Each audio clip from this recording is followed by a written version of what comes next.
Hi friends, welcome to the Sports Ocean. Next topic is upper extremity injuries and exercises. ये हमारा sports medicine का part है unit number 4 paper 2। इसमें हमारे क्या क्या चीजें हम कवर करेंगे। अपर एक्सट्रीमिटी मतलब जो अपर बॉडी में होने वाली इंजरीज हैं या फिर उनको रिकवर करने के लिए कौन कौन सी एक्सरसाइजेस करते हैं, उन सब चीजों के बारे में हम पढ़ेंगे। जैसे कि upper limb, thorax injuries, shoulder, sprain, strain, dislocation, strapping, elbow में, रिस्ट में, फिंगर्स में, thorax, rib cage fracture, rib breathing exercises, free hand exercises, then elbow, wrist, hand, and supporting at aiding techniques, equipment for upper limb and thorax injuries. First चीज है कि upper limb and thorax injuries में क्या क्या आता है। Upper limb में जो फर्स्ट चीज आती है शोल्डर। तो शोल्डर हम ऐसे डायग्राम बना सकते हैं इसका शोल्डर का। ये क्लैविकल बोन होती है, स्कैपुला होता है, एक्रोमियन होता है। स्कैपुला ये इसी का यहाँ पे मेंशन है। ह्यूमरस होता है जो हाथ में सबसे लंबी बोन होती है। Ulna, radius, carpal bones, metacarpals and phalanges. Phalanges जो आपकी उंगलियों में प्रेजेंट होती है उनको फलांजेस बोलते हैं। जो आपकी हथेली के अंदर प्रेजेंट होती है उनको मेटाकार्पल्स बोलते हैं। जो ये रिस्ट के यहाँ पे छोटी छोटी बोन्स की प्रेजेंट होती है उनको मेटाकार्पल्स बोलते हैं। एंड ये रेडियस एंड अल्ना जो हमारे फोर आर्म की हड्डियां होती है उनको हम ये दोनों बोलते हैं। देन क्लैविकल बोन को हम कॉलर बोन भी बोलते हैं। शोल्डर में कौन कौन सी इंजरीज होती है? Common injuries sprain, strain, dislocation. Dislocation मतलब जिस भी जगह पे आपकी बॉडी का फॉर्मेशन है वहां से वो हड्डियों का डिसलोकेशन हो जाना। मतलब अगर यहाँ पे इसका लोकेशन था तो ये यहाँ से हिल के कहीं और आ जाना। Then sprain. स्प्रेन हमेशा याद रखना लिगामेंट पे होता है। लिगामेंट मतलब जहाँ पे बोन टू बोन की बात कर रहे हैं, ठीक है। एंड स्प्रेन जो होता है, सॉरी स्ट्रेन, स्ट्रेन हमेशा टेंडन में होता है। वहां पे मसल टू बोन की बात की जाती है, ठीक है। देन सिम्टम्स क्या होते हैं जब भी हमें कोई भी इंजरीज होती है? मतलब हमें पेन होगा, स्वेलिंग होगी, हम वो पूरा रेंज ऑफ मोशन नहीं कर पाएंगे, मतलब हम हाथ नहीं हिला पाएंगे या फिर जो भी चीज है। देन थर्ड है कि उसका ट्रीटमेंट क्या होगा। ट्रीटमेंट राइज, रेस्ट करेंगे, उसके बाद उसको आइसिंग करेंगे, इसको कंप्रेस करेंगे, देन एलिवेट करेंगे। ये उसका ट्रीटमेंट है। और बाकी आपके जो भी मेडिकल प्रोफेशनल्स है उसके अकॉर्डिंग इवेलुएट करके भी वो आपको सजेस्ट कर देंगे। Then fourth is strapping techniques. Strapping techniques मतलब जो भी आप कभी भी नोटिस करना, जो एथलीट्स होते हैं वो लोग डिफरेंट डिफरेंट कलर्स के टेपिंग करवाते हैं जहाँ पे भी उनको पेन होता है, black colour, pink colour, blue colour. वो उनका अलग अलग सपोर्टिव फॉर वो सपोर्ट करती है वो टेप्स। तो उनको कहते हैं हम स्ट्रैपिंग टेक्निक्स। यूज क्यों करते हैं? सपोर्टिंग, सपोर्ट करना जो भी एरिया है जहाँ पे भी आपको इंजरी हुई है। Next is elbow injury. Elbow injuries कहाँ पे? जो आपके एल्बो में जो भी आपको इंजरीज होती है उसको कहते हैं एल्बो इंजरीज। कॉमन इंजरी क्या होती है? स्प्रेन होता है, स्ट्रेन होता है। सिम्टम्स क्या है? सेम पेन होता है, टायर्डनेस होती है, स्वेलिंग होती है। ट्रीटमेंट हमारा राइस होता है, rest, ice compression and elevation. Strapping technique हम यहाँ पे यूज करते हैं। यहाँ पे आपको ह्यूमरस वही सेम चीज मैं आपको बताई थी, वो सब चीजें यहाँ पे मेंशन्ड है। बाकी कॉजेस क्या क्या होते हैं वो चीजें दी हुई है। Lateral epicondylitis, medial elbow fracture, ये सब आप देख सकते हैं। लेटरल मतलब आपकी बॉडी से away, outer side, outer side की तरफ। और मीडियल मतलब आपकी मिड लाइन की तरफ, मतलब inner elbow. Next is wrist और फिंगर्स में क्या क्या इंजरीज होती है? सेम, अर्थराइटिस, फ्रैक्चर हो जाता है, गैंगोलियन साइट्स हो जाते हैं, और नर्व में इरिटेशन होती है, लिगामेंट में इंजरी हो जाती है, टेंडियंस हो जाते हैं। वही है, सेम कॉमन इंजरीज है। स्प्रेन, स्ट्रेन, सिम्टम्स है हमारी pain, swelling, difficulty in gripping, आप कुछ पकड़ नहीं पाते हो, ग्रिप नहीं बना पाते हो। ट्रीटमेंट उसका अराइज, मेडिकल इवेल्युएशन कराएं। Fourth and strapping techniques. Next is causes और प्रिवेंशन क्या है इस चीज के। अगर आपके अपर लिम में कोई भी प्रॉब्लम हो रही है तो कैसे हो रही है? ज्यादा यूज कर लिया आपने, मतलब अगर आपने एक ही एक्सरसाइज बहुत लंबे समय तक करी तो आपको ओवर यूज के कारण वहां पे इरिटेशन होने लग जाती है। सडन इम्पैक्ट मतलब बहुत एकदम सडनली कोई भी इम्पैक्ट पड़ा उसी एग्जैक्ट जगह पे। Improper technique. सेकेंड है प्रिवेंशन स्ट्रैटेजीज। अगर आपको उस चीजों को प्रिवेंट करनी है तो आपको प्रॉपर वार्म अप करना चाहिए, स्ट्रेंथनिंग एक्सरसाइज करना चाहिए और करेक्ट टेक्निक का यूज करना चाहिए। Next is rehabilitation and recovery. तो रिहैब और रिकवरी कैसे करोगे आप? ग्रेजुअल प्रोग्रेशन, मतलब आपको स्लोली स्लोली किसी भी चीज को करना है, एक साथ कोई भी चीज नहीं करना है, स्टेप बाय स्टेप बढ़ना है।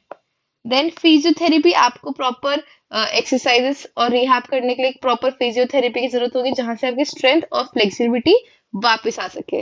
देन पेशेंट की एजुकेशन, जब उसको प्रॉपर नॉलेज होगा सब चीज का, तो वो कुछ चीजें और बेहतर कर पाएगा, जैसे कि एक्सरसाइजेस का नॉलेज, कि हमें इस वाली मसल के लिए ये वाली प्रॉपर एक्सरसाइज फॉलो करनी है। एंड थेरेपीज भी दो टाइप की होती है, एक होती है physical therapy and physiotherapy.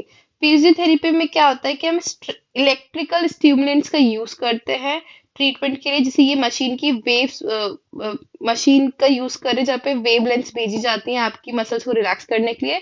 And physiotherapy में होता है कि आपको फोकस करते हैं करेक्ट फ्रीक्वेंसी और इंटेंसिटी की एक्सरसाइजेस के थ्रू आपकी रिकवरी करने का। नेक्स्ट इज कि हमें जल्दी इंटरवेंशन करना जरूरी क्यों है कोई भी इंजरी को ठीक करने के लिए, ताकि हम जल्दी से इस चीज को डायग्नोस कर सकें, इफेक्टिवली ट्रीट कर सकें और उसके कॉम्प्लिकेशंस को मिनिमाइज, मतलब कम कर सके, ताकि लॉन्ग टर्म में उसके ज्यादा कॉम्प्लिकेशंस ना बढ़े।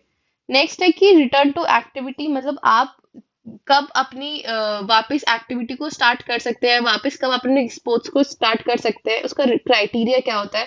तो फर्स्ट है कि आपका pain free range of motion होना चाहिए, आपको पेन नहीं होना चाहिए जहां पे भी आपको पहले इंजरी हुई थी।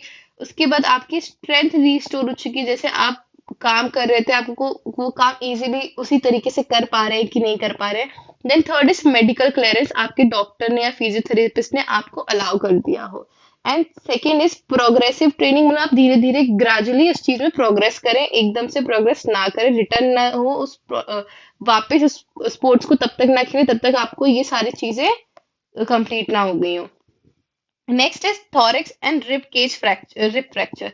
ये आपका थॉरिक्स एरिया या फिर रिब एरिया, यहाँ पे जो भी फ्रैक्चर होते हैं उसको आप कहते हैं रिब फ्रैक्चर। क्यों होते हैं? सेम चीज है कि कॉमन इंजरी, जैसे सडन ट्रॉमा हुआ है, एकदम इम्पैक्ट पड़ा है चेस्ट पे, तो आपको ये फ्रैक्चर होने के चांसेस हैं। सिम्टम्स होते हैं कि पेन होता है, सांस लेने में दिक्कत होती है, थकावट लगती है, और उसके उसका ट्रीटमेंट है पेन मैनेजमेंट, आप मेडिसिन लें, देन रेस्ट करें, और मेडिकल इवैल्यूएशन आपको डॉक्टर्स की हेल्प लेनी हो। ये आप इसका डायग्राम बना सकते हैं। इसमें क्लैविकल बोन, स्टेरनम, ये जो सेंटर वाली बोन है इसको स्टेरनम कहते हैं, ये जो साइड से है इनको बोलते हैं रिब केज। उसके बाद आपको जैसे ये फ्रैक्चर रिब, मतलब सपोज यहाँ पे ये आपको हल्का सा कट दिख रहा होगा, this is our fractured rib.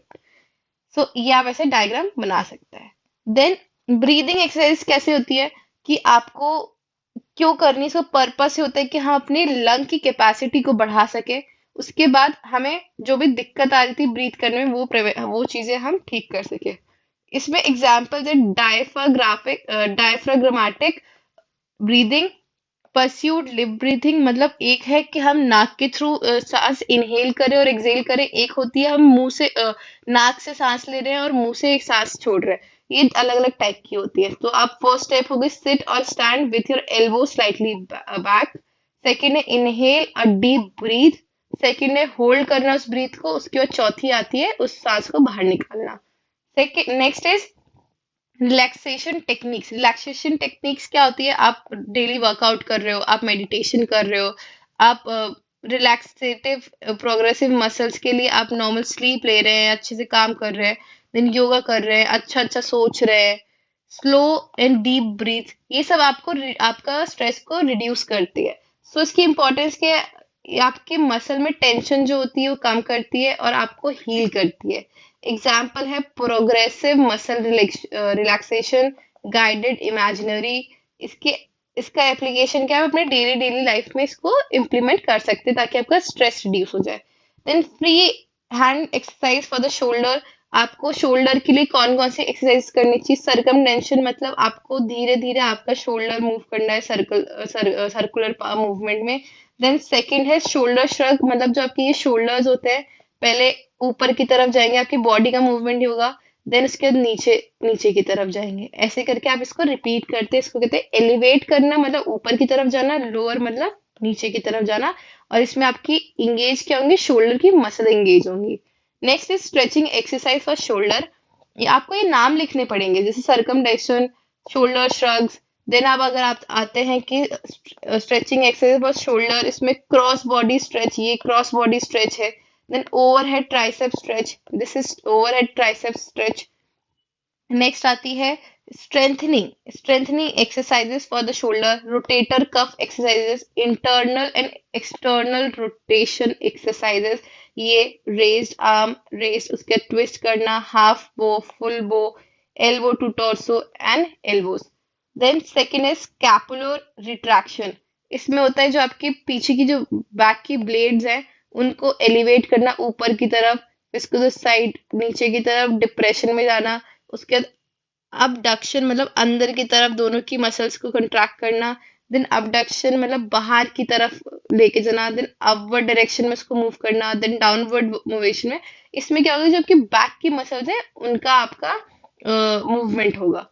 Next है कि एल्बो, रिस्ट और हैंड के लिए elbow flexion and extension. Flexion मतलब एंगल कम करना, एक्सटेंशन मतलब एंगल को बढ़ाना। देन सेकेंड है wrist flexor and extensor exercises, जिसमें रिस्ट का पहले एंगल आप कम करोगे, ये वाला, एंड देन फिर आप एंगल एलिवेट कर रहे हो। सेम फॉर हैंड ग्रिप, आपने पहले हैंड ग्रिप बनाई देन ओपन करी। These are the exercises for elbow, wrist and hand. Then आ जाता है stretching exercises for elbow, wrist and hands. Wrist flexor and stretch, wrist extensor, देखो flexor मतलब कम करा हमने, देन एक्सटेंसर मतलब बड़ा किया। Then finger stretching exercises enhancing the flexibility in finger, आपको अपनी फिंगर्स की स्ट्रेचिंग करनी ताकि उसकी फ्लेक्सिबिलिटी इंक्रीज हो जाए। अब इसका इंपॉर्टेंस क्या है, इससे क्या होगा कि हमारी बॉडी जो भी हमारे फंक्शनल मूवमेंट है हम उसको पूरी रेंज ऑफ मोशन से कर सकते हैं, सारे काम कर सकते हैं इजी तरीके से। सेकेंड है हमारी इंजरी प्रिवेंशन होगी, क्यों, क्योंकि हमारी स्ट्रेंथ और फ्लेक्सिबिलिटी भी इम्प्रूव हो गई है। नेक्स्ट आता है कि इनको हम डेली रूटीन में अगर इनकॉर्पोरेट करेंगे तो ज्यादा बेटर होगा। बट करोगे कैसे, प्रॉपर करने से, कुछ भी एक्टिविटी परफॉर्म करने से पहले आप वार्म अप कर रहे हैं, रेगुलर प्रैक्टिस कर रहे हैं उस चीज के लिए, और धीरे धीरे उसको अपनी डेली रूटीन में अडाप्ट कर रहे हैं। नेक्स्ट आता है principle of support and add.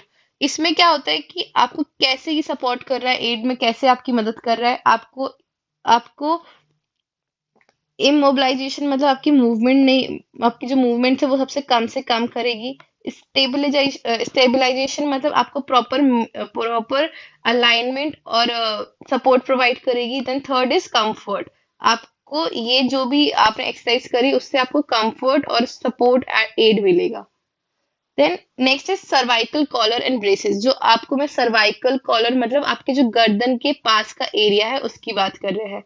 ये इंजरीज होती है, नेक रिलेटेड इंजरीज होती है, मतलब गर्दन से रिलेटेड इंजरीज होती हैं।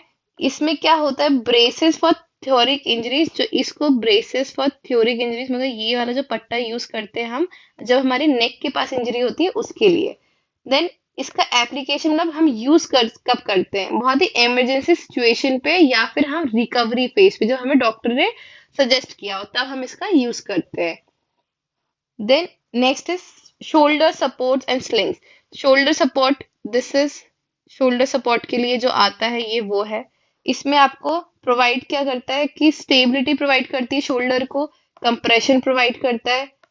इसमें आपकी जो एल्बो है, रिस्ट और हैंड का जो मोबिलाइजेशन मतलब मूवमेंट है वो रोकता है। प्रॉपर यूसेज प्रॉपर यूसेज आपको डॉक्टर एक बार बताएगा कि कैसे आपको उसको करेक्टली अडेप्ट करना है और कैसे आपको उसको अप्लाई करना है। नेक्स्ट है थ्योरिक ब्रेसेस। थ्योरिक मतलब जो आपके बैक की बात करी जा रही है, उधर पे आपको जो ये लगाया जाता है ब्रेसेस, इसकी बात की ये कब लगाया जाता है, जब आपको कुछ भी ट्रॉमा हुआ है सडन, या फिर आपको कहीं से इंजरी हो गई है, उसकी उसको स्टेबलाइज करने के लिए हम इसको यूज करते हैं। कब कब यूज कर सकते हैं, जब हमें रिकवरी करना हो, मतलब आपको इंजरी के बाद जो पोस्ट इंजरी के बाद आपको रिकवरी करना, स्ट्रेंथ करना, उसके लिए यूज किया जाता है। ये आपको प्रोफेशनल्स गाइड करते हैं कि कब और कौन सी चीज हमें यूज करना है। इसकी टाइप्स क्या है कि आपको ए फुल इमोबिलाइजेशन मतलब आपका बैक का मूवमेंट ना हो उसको प्रोटेक्ट करने के लिए हम थ्योरिक ब्रेसिंग यूज करते हैं। Next is rib belt and binders. ये आपकी रिब के एरिया को प्रोटेक्ट करने के लिए इसको यूज करते हैं। जब भी आपको अगर रिब केज में या फिर कहीं पे भी कुछ फ्रैक्चर या इंजरी होती है तो उसको स्टेबल रखने के लिए हम रिब बेल्ट का यूज कर सकते हैं, और इसको हम बाइंडर्स भी बोलते हैं। इसमें क्या होता है, बेसिकली अलग अलग साइजेस के आते हैं, जैसे कि एक्सेल, लार्ज, मीडियम। जो भी पर्सन है उसके अकॉर्डिंग साइज के हिसाब से ही इसको हम डॉक्टर सजेस्ट करते हैं और उसी के अकॉर्डिंग उसको लेना चाहिए। Next is pneumatic compression devices. Pneumatic compression devices में ये होता है कि आप ये देख सकते हैं, इसमें लेग हैंड के लिए और लेग के लिए यूज किया हुआ है। इसमें क्या होता है कि एयर का प्रेशर जो होता है वो प्रमोट करते हैं सर्कुलेशन मेथड में, फ्लो में, जिससे आपकी स्वेलिंग कम होती है। एप्लीकेशन क्या है, managing oedema and promoting recovery. जब भी आपको बॉडी में कुछ सूजन आ गई या फिर ब्लड क्लॉट हो गया तो उसके लिए हेल्प करता है उसको रिकवर करने के लिए। मगर ये हम कब करेंगे, सुपरविजन किसी सुपर प्रोफेशनल के अंडर में, जो कि इस चीज को ध्यान रख रहा हो, ऐसे नहीं कि खुद भी कभी भी यूज कर लिया। देन इसका इम्पोर्टेंस क्या, individualized care, risk of improper use, ये सब चीजें हमें ध्यान देना पड़ेगी। Next is rehabilitation and recovery. हमें रिहैब करना होता है, प्रॉपर फिजियोथेरेपी करानी चाहिए under the guidance of health care and professional. Then next is consider for individual treatment. Patient individual person की इंजरी के अकॉर्डिंग ही हमें जो भी रिहैब करना है वो करना चाहिए। तो हमें पहले पेशेंट को असेस करना चाहिए कि उसकी क्या कंडीशन है, देन उसके अकॉर्डिंग हमें धीरे धीरे ग्रेजुअली उसको सपोर्ट प्रोवाइड करना चाहिए ताकि वो हील कर सके। Then third is professional consultation. हमें प्रोफेशनल या किसी हेल्थ केयर प्रोफेशनल की प्रॉपर गाइडेंस की जरूरत होती है, उसके अकॉर्डिंग ही हमें एडवाइस सीख करना चाहिए। So here is a unit number 4 is completed. Next video हमारा लोअर